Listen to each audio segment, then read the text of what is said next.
नमस्कार मित्रांनो, स्वागत आहे तुमचं सही ट्रेड मराठी या चॅनलमध्ये. मित्रांनो, आजच्या व्हिडिओमध्ये आपण गव्हर्नमेंट बॉन्ड्स आणि जे ट्रेजरी बिल्स असतात ते कशा पद्धतीने तुम्ही अपस्टॉकमध्ये बाय करू शकता. बेसिकली कन्फर्म आणि फिक्स इन्व्हेस्टमेंट टाईप म्हणून ह्याला बघितलं जातं. कारण गव्हर्नमेंट बॉन्ड्स जेव्हा तुम्ही बाय करता किंवा डेट फंडमध्ये तुम्ही इन्व्हेस्टमेंट करता तेव्हा ते एक फिक्स्ड इन्कम असते. व फिक्स्ड इन्कम ट्रेजरी बिलद्वारे पण तुम्ही बाय करू शकता, SDMsद्वारे पण बाय करू शकता. आता अपस्टॉकमध्ये हे सगळे जे फिक्स्ड इन्कमवाले इन्व्हेस्टमेंट ऑप्शन आहेत ते कुठे बघायला मिळतील आणि कसे बाय करायला मिळतील त्याच्यावर एक नजर टाकूया. सगळ्यात पहिल्यांदा तुम्ही जे ॲप्लिकेशन ओपन करता अपस्टॉक प्रो, हे ट्रेडिंग ॲप्लिकेशनमध्ये डायरेक्ट ओपन होतं. मग आपल्याला काय करायचं आहे, अकाउंट सेक्शनमध्ये जायचं आहे. अकाउंट सेक्शनमध्ये गेल्यानंतर हे जे अपस्टॉक फॉर इन्व्हेस्टर आहे हे आपल्याला ओपन करायचं आहे. हा ॲरो इकडच्या साईडला सिलेक्ट केला की ते ॲप्लिकेशन आपल्यासमोर ओपन होतं आणि इथे तुम्हाला अशा प्रकारे होमची जी स्क्रीन आहे ती पहिल्यांदा बघायला मिळते.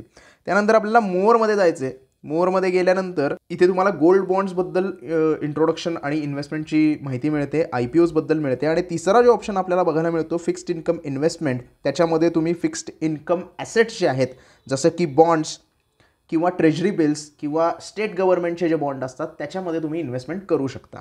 आता बेसिकली ते सिलेक्ट करायसाठी इन्व्हेस्ट नाऊवर क्लिक करायचं आहे. इन्व्हेस्ट नाऊवर क्लिक केल्यानंतर ती स्क्रीन आपल्यासमोर ओपन होते आणि कुठले कुठले ऑप्शन्स आपल्यासमोर अवेलेबल आहेत ते आपल्याला बघायला मिळतात. आता इथे जेव्हा तुम्ही इन्व्हेस्टमेंट करत असता treasury bond, government securities, SDLs किंवा NCDsमध्ये, तेव्हा तुम्हाला ॲप्लिकेशन करावं लागतं. जसं आपण IPOमध्ये ॲप्लिकेशन करतो तसंच या बॉन्डमध्ये इन्व्हेस्टमेंट करायसाठी आपल्याला ॲप्लिकेशन करावं लागतं. आता ते करायसाठी प्रत्येक दिवस ठरलेला आहे. आता मी इथे गव्हर्नमेंट सिक्युरिटी 0 ॲक्टिव्ह दिसते, त्याच्यावर मी जर क्लिक करेन तेव्हा मला कळेल की इथे इन्व्हेस्ट इन डेब्ट securities issued by government of India with longer maturity, म्हणजे लॉंग टर्मच्या मॅच्युरिटीसाठी आपण इथे इन्व्हेस्ट करतो. पण आत्ता इश्यू कुठले ओपन आहेत का, तर नाही. The bidding opens again on next Monday, म्हणजे प्रत्येक सोमवारी गव्हर्नमेंटचे हे जे बॉन्ड्स असतात ते अप्लाय करायसाठी त्याची जी प्रोसेस असते, त्याची जी बिडिंग प्रोसेस असते ती ओपन होत असते. आज आहे मंगळवार आणि मंगळवारी ट्रेजरी बिल्स आपल्याला इन्व्हेस्टमेंटसाठी अवेलेबल असतात. आता लास्ट डेट 20 फेब्रुवारी लिहिली आहे, म्हणजे आजच्या एका दिवसासाठी तुम्ही ट्रेजरी बिल्समध्ये इन्व्हेस्ट करू शकता. असं नाही आहे की आज नंतर परत ते ओपन होणार नाहीत, परत पुढच्या मंगळवारी परत तुम्ही ट्रेजरी बिल्समध्ये इन्व्हेस्टमेंट करू शकता. मिनिमम इन्व्हेस्टमेंट इथे 10,000 रुपये आहे. जसं आपण IPOला 15,000 रुपये मिनिमम इन्व्हेस्टमेंट करतो, एक लॉट बाय करतो, तशा पद्धतीनेच आपल्याला याच्यामध्ये पण इन्व्हेस्टमेंट करायची असते. दुसरा, स्टेट गव्हर्नमेंटचे स्टेट डेव्हलपमेंट लोन जे असतात किंवा स्टेट गव्हर्नमेंटचे बॉन्ड ज्याला आपण म्हणतो ते पण प्रत्येक सोमवारी आपल्याला इथे बघायला मिळतात. व्ह्यू अपकमिंग इश्यूजमध्ये जर तुम्ही गेलात तर इथे तुम्हाला सगळ्या गोष्टी बघायला मिळतात. आता काही दिसत नाही आहे कारण ते मंगळवारी ओपन होणार आहे, म्हणजे पुढच्या सोमवारी ओपन होणार आहे. त्यामुळं SDLs आणि जे गव्हर्नमेंटचे बॉन्ड आहेत, सेंट्रल गव्हर्नमेंटचे जे बॉन्ड आहेत ते आपल्याला सोमवारी बाय करावे लागतील. त्यामुळे दिवस लक्षात ठेवा. NCDs म्हणजे काय, नॉन कन्व्हर्टिबल डिबेंचर्स. NCDsमध्ये जर तुम्हाला इन्व्हेस्टमेंट करायची असेल हायर इंटरेस्ट रेटला तर तुम्ही ते घेऊ शकता. त्याचं रेटिंग आपल्याला इथे बघायला मिळतं आणि त्याची मिनिमम इन्व्हेस्टमेंट 10,000 रुपये असणार आहे. आता हे क्लोज होणार आहे 26 फेब्रुवारी 2024ला. आता ह्याचा कुठला पर्टिक्युलर दिवस यांनी असा सांगितलेला नाही आहे. हे ज्या वेळेला ओपन होतील त्याचा एक लॉंगर पिरियड असेल, त्या पिरियडमध्ये तुम्हाला ते अप्लाय करावे लागतील. आता बेसिकली अप्लाय करायचं कसं, आता आपल्यासमोर T-बिल्स म्हणजे ट्रेजरी बिल्स अवेलेबल आहेत, ते आपण अप्लाय करायचं कसं ते बघूया. 182 डेज. आता हे 182 डेज काय आहे, टेंटेटिव्ह मॅच्युरिटी काय आहे, या सगळ्या गोष्टी आपल्याला इथे क्लिअर होतील. 182 दिवसासाठी तुम्हाला जर ट्रेजरी बिलमध्ये इन्व्हेस्टमेंट करायची असेल तर त्याची मॅच्युरिटी 22 ऑगस्ट 2024 म्हणजे आजपासून 182 दिवसापर्यंत असणार आहे. त्याचा इंडिकेटिव्ह यील्ड जो आहे तो किती मिळणार तुम्हाला, 7.18% एवढा इंटरेस्ट तुम्हाला त्याच्यावर मिळणार आहे. जर तुम्हाला 1 वर्षासाठी मॅच्युरिटी पाहिजे असेल तर 364 डे T-बिल्समध्ये तुम्ही इन्व्हेस्टमेंट करू शकता. त्याचा पण इंटरेस्ट रेट इथे 7.14% आहे आणि टेंटेटिव्ह मॅच्युरिटी डेट 20 फेब्रुवारी 2025, म्हणजे पुढच्या वर्षी 20 फेब्रुवारीला तुमचा हा जो बॉन्ड आहे तो ट्रेजरी बिल जे आहे ते मॅच्युअर होणार आणि मग पैसे तुम्ही सगळे काढू शकता आणि तोपर्यंत तुम्हाला 7% वर्षाला इंटरेस्ट त्याच्यावर मिळत राहील. आणि जर 91 दिवसाचा म्हणजे कोणी शॉर्ट टर्ममध्ये इन्व्हेस्टमेंट करणार असेल तर त्याच्यासाठी पण 7%चा इंटरेस्ट रेट मिळेल आणि त्याची टेंटेटिव्ह मॅच्युरिटी 23 मे 2024 इतकी असणार आहे. आता इन्व्हेस्टमेंट करायचं असेल तर सिम्पली आपण त्याच्यावर क्लिक करतो. क्लिक केल्यानंतर जसं आपण IPOला अप्लाय करतो तशा पद्धतीनेच ॲप्लिकेशन आपल्याला करायचं आहे. इश्यूड कोणी केलेलं आहे, गव्हर्नमेंट ऑफ इंडिया, म्हणजे रिस्क काहीच नाही आहे. गव्हर्नमेंट ऑफ इंडियाची बॅकिंग आहे म्हणजे काहीच रिस्क नाही आहे. ॲप्लाय कधी करणार आहे आपण? आत्ता ॲप्लाय करणार आहे 20 फेब्रुवारीला 4:45ला लास्ट डेट ऑफ ॲप्लाय, म्हणजे 4:45 नंतर तुम्ही ॲप्लाय करू शकत नाही, 4:45पर्यंतच करू शकता. मिनिमम इन्व्हेस्टमेंट किती आहे? 10,000 रुपये. इंटरेस्ट पेआउट कधी होणार? मॅच्युरिटी झाल्यावर, म्हणजे 22 ऑगस्ट 2024ला तुमची मॅच्युरिटी कंप्लीट होईल. त्यावेळेला तुमचं जे इनिशियल अमाऊंट तुम्ही भरली आहे 10,000 रुपये, जर 10,000 रुपये मिनिमम भरली असेल आणि त्याच्यावर जो लागणारा इंटरेस्ट आहे तो तुम्हाला मिळून जाईल. कट ऑफ प्राईस काय आहे? 100 रुपये. जशी आपली NAV असते म्युच्युअल फंडची किंवा IPOची इश्यू प्राईस असते तशा पद्धतीने ही कट ऑफ प्राईस आहे.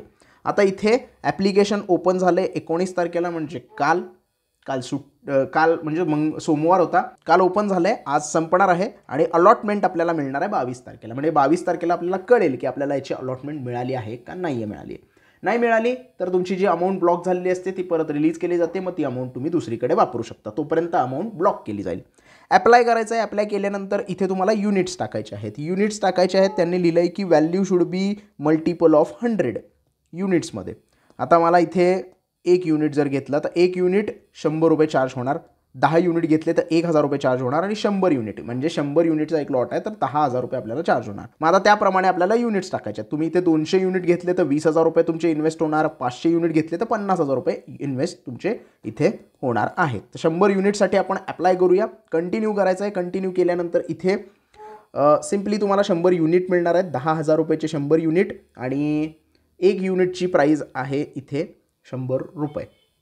आणि जर त्याची प्राईज वाढली तर तोही फायदा तुम्हाला होणार. 100 रुपयाचा तुमच्या मॅच्युरिटीपर्यंत समजा 105 रुपये झाले तर तोही फायदा तुम्हाला मिळणार, प्लस इंटरेस्ट तुम्हाला इथे मिळत राहणार आहे. आता पेमेंट प्रोसेसवर क्लिक करायचं आहे. इथे काय लिहिलं आहे ते वाचूया. On successful allotment brokerage fee of 0.06% of on allotment amount plus 18% GST, म्हणजे 10,000 रुपयावर 0.06%चा ब्रोकरेज तुम्हाला लागणार आहे, प्लस 18% GST द्यावी लागणार आहे. आणि हे कुठेही गेलात तरी द्यावं लागतं, कारण हे ब्रोकरेज आणि गव्हर्नमेंटचे चार्जेस असतात. तर प्रोसीड फॉर पेमेंट जर आपण केलं तर तुम्ही हे पैसे बँक अकाउंटमधून डायरेक्टली पे करू शकता, UPIद्वारे पे करू शकता, नेट बँकिंगद्वारे पे करू शकता. नेट बँकिंग जर केली तर बँकेचे जे काही चार्जेस असतील ते तुम्हाला भरावे लागतील आणि UPIद्वारे केलात तर फ्री ऑफ कॉस्ट तुमचं चार्जिंग इथे ट्रान्झॅक्शन होऊन जाईल. तर कंटिन्यू केल्यानंतर कुठलीही पेमेंट प्रोसेसनं तुम्ही जसं फंड ॲड करता त्या पद्धतीने तुम्हाला हे ॲप्लाय करायचं आहे. म्हणजे ते फंड ॲड करता नाही, IPOला जसं ॲप्लाय करता तुमच्या फोनपे, गुगल पे किंवा भीम ॲपवर जे नोटिफिकेशन येतं त्याला अलाउ केल्यानंतर तुमचे पैसे ब्लॉक केले जातात. तर अशा पद्धतीने तुमची अलॉटमेंट होते आणि अलॉटमेंटची डेट आपल्याला 22 तारीख दिली आहे, त्याप्रमाणे तुम्हाला कळेल की तुम्हाला हे बॉन्ड्स मिळाले आहेत का नाही. आता ही कुठली लॉटरी पद्धत नाही आहे, त्यामुळे 22 तारखेला तुम्ही इन्व्हेस्टमेंट केलेली आहे. आपण IPOमध्ये इन्व्हेस्टमेंट करतो पण IPO ॲप्लाय करायचा असतो. इथे आपण ॲप्लिकेशन प्रोसेस कंप्लीट करतो. याचा अर्थ असा नाही की तुम्हाला ते T-बिल्स मिळणारच नाही, हे मिळतात नॉर्मली. IPO सारखं नाही आहे की लॉटरीसारखं मला IPO लागणारच आहे का नाही आहे हे आपल्याला माहीत नसतं, पण हे आपल्याला मिळून जातात. तर अशा पद्धतीने तुम्ही T-बिल्समध्ये इन्व्हेस्टमेंट करू शकता. सेम हे गव्हर्नमेंटचे बॉन्ड्स टाईप्स आहेत, फक्त ट्रेजरी बिल्स नावाने ओळखले जातात आणि बॉन्ड्समध्ये पण सेम पद्धतीने आपण इन्व्हेस्टमेंट करू शकतो. अनफॉर्च्युनेटली सोमवारी फक्त अवेलेबल असतात आणि आज आपण हा व्हिडिओ शूट करतोय, त्यामुळे आज गव्हर्नमेंटचे बॉन्ड्स इथे अवेलेबल नाही आहेत, म्हणून T-बिल्समध्ये अशा पद्धतीने इन्व्हेस्टमेंट आपण करू शकतो. आता नंतरचा पार्ट आहे NCDs म्हणजे नॉन कन्व्हर्टिबल डिबेंचर्समध्ये इन्व्हेस्टमेंट कशी करायची. आता एक आहे ती 21 फेब्रुवारीला म्हणजे उद्या क्लोज होणार आहे आणि एक आहे ती 26 फेब्रुवारीला क्लोज होणार आहे. आता याच्यामध्ये जाऊया काय आहे बघूया. 27 महिन्यासाठी ह्याचा टेन्युअर असेल.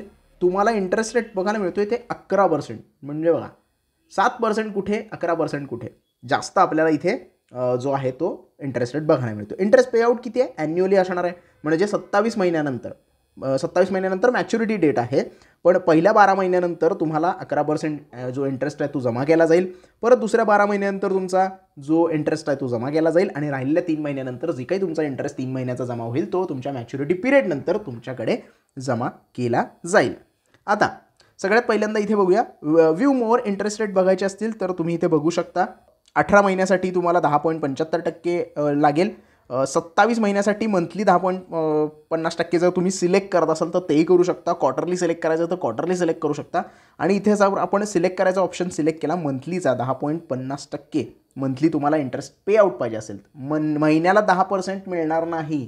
हा तुम्हाला वर्षभराचाच मिळणार, पण मंथली पेआउट तुम्हाला कसा पाहिजे त्याचं सिलेक्शन असतं. इथे कंटिन्यू टू अप्लाय केल्यानंतर इंटरेस्ट पेआउट तुम्हाला मंथली होणार 10.50% इतक्या पद्धतीने.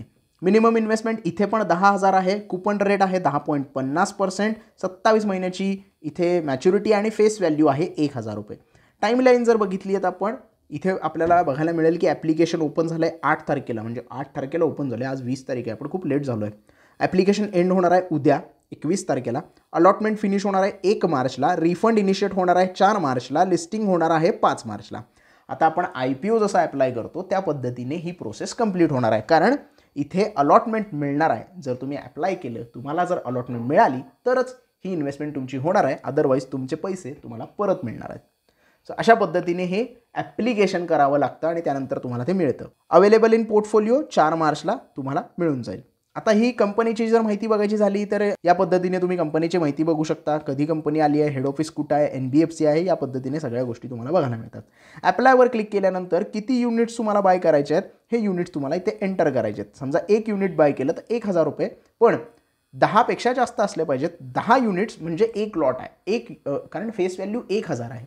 1,000ला तुम्ही 10 गुणाकार केल्यानंतर 10,000 रुपये मिनिमम व्हॅल्यू होते आणि मिनिमम व्हॅल्यू एवढे युनिट्स तुम्हाला बाय करावेच लागणार आहेत.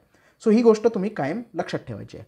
आता 10 युनिट्स बाय करायचे झाले तर कंटिन्यू करायचं आहे. कंटिन्यू केल्यानंतर इथे तुम्हाला सगळ्या गोष्टी परत बघायला मिळतात. तुम्ही यील्ड किती तुम्हाला मिळणार आहे, टेन्युअर किती आहे, मंथली पेआउट आहे आणि टोटल अमाऊंट 10,000 रुपये इन्व्हेस्ट करताय. पेमेंट प्रोसीड करायचं आहे. पेमेंट प्रोसीड केल्यानंतर सेम UPI ID एंटर करायचा आहे. UPI ID एंटर केल्यानंतर तुम्ही IPOला जसं UPI ID एंटर करून प्रोसेस करता त्या पद्धतीने तुमच्या भीम ॲप्लिकेशन, फोनपे, जीपेवर नोटिफिकेशन येतं. ते अलाउ करायचं आहे, पिन नंबर टाकायचा आहे आणि तुमचं प्रोसेस करायचं आहे पेमेंट. पेमेंट प्रोसेस केल्यानंतर ते पेमेंट जे आहे ते लॉक होतं. तेवढी अमाऊंट लॉक होते, कट होत नाही तुमच्या अकाउंटमधनं, ती लॉक होते. आणि जे अलॉटमेंट डेट आहे त्या अलॉटमेंट डेटला जर तुम्हाला अलॉटमेंट मिळाली तर ते पैसे तुमच्या बँकेच्या अकाउंटमधनं कट होतात. आणि अलॉटमेंट नाही मिळाली तर दुसऱ्या दिवशी तुम्हाला ते अनलॉक केले जातात पैसे आणि तुम्ही इथे दुसरीकडे वापरू शकता. सेम IPO सारखी प्रोसेस आपण इथे करायची आहे. सो अशा पद्धतीने तुम्ही गव्हर्नमेंट बॉन्ड्स, NCDs आणि ट्रेजरी बिल्समध्ये अपस्टॉकच्या मदतीने इन्व्हेस्टमेंट करू शकता. आय होप तुम्हाला हा पूर्ण व्हिडिओ व्यवस्थितपणे कळाला असेल. व्हिडिओ आवडला असेल तर प्लीज लाईक करा, व्हिडिओला जास्तीत जास्त शेअर करा. काही डाऊट्स असतील तर कमेंट सेक्शनमध्ये विचारू शकता आणि चॅनलला सबस्क्राईब करायला विसरू नका. धन्यवाद.